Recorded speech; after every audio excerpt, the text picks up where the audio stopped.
In the past, Singaporeans had pride in local brands. With the recent rising competition from international brands, the demand for local fashion labels is at a low point. But there are still many hopeful local designers wanting to make it big in Singapore. We may have heard of Ashley Isham, a Singaporean, making it big internationally. But do you know of any local fashion designer making it big here in Singapore? We head down to Haji Lane and asked some locals and tourists on the fashion business in Singapore and what are their thoughts on Singapore's fashion. People have different views on fashion. Do you agree with them?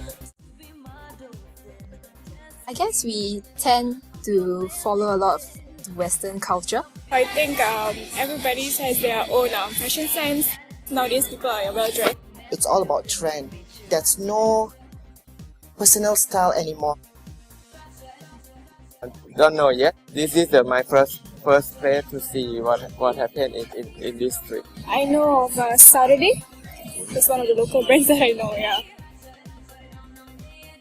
And the one thing they always say is there's not enough support yet for their own design. I actually have a friend pursuing fashion right now, but she's actually overseas. They tend to get out of Singapore to get like anything related to art.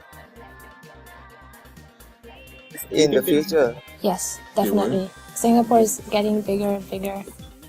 Yes, but I have to go overseas first to actually pick up some experience and then come here and then build. In Haji Lane, we found a boutique owned by fashion enthusiasts Abel and Victoria. They are the proud owners of Victoria Jomo. Victoria Jomo was set up 7 years ago and offers a variety of stylish clothing for men and women. 2 years ago, they expanded their boutique. They support local designers by carrying their clothing lines in these boutiques.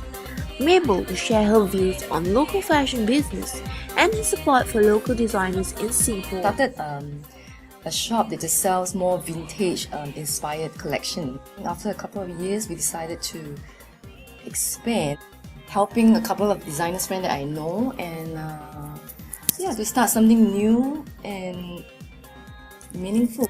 It's important to support the younger generation. The government is encouraging new designers, new artists, entrepreneurs, So I thought it's a good idea to support local designers. Early times, there are customers who walk in and then when they heard that it's local designers, they thought it's going to be expensive, so they walk away. But now I think people are more open. They do want to support local designers. But of course, things are changing. We have more and more people being open. Yeah, I'm thinking of Myanmar because, every day the newspaper is talking about Myanmar being open. So, I'm just thinking of that. Due to a lack of promotion and exposure, the fashion business in Singapore seems to lack opportunities for our local designers. But there is still hope for these designing entrepreneurs to succeed in the future. As such, more needs to be done to promote the works of our local designers. Perhaps with more exposure, society would value our local creations as much as other international brands.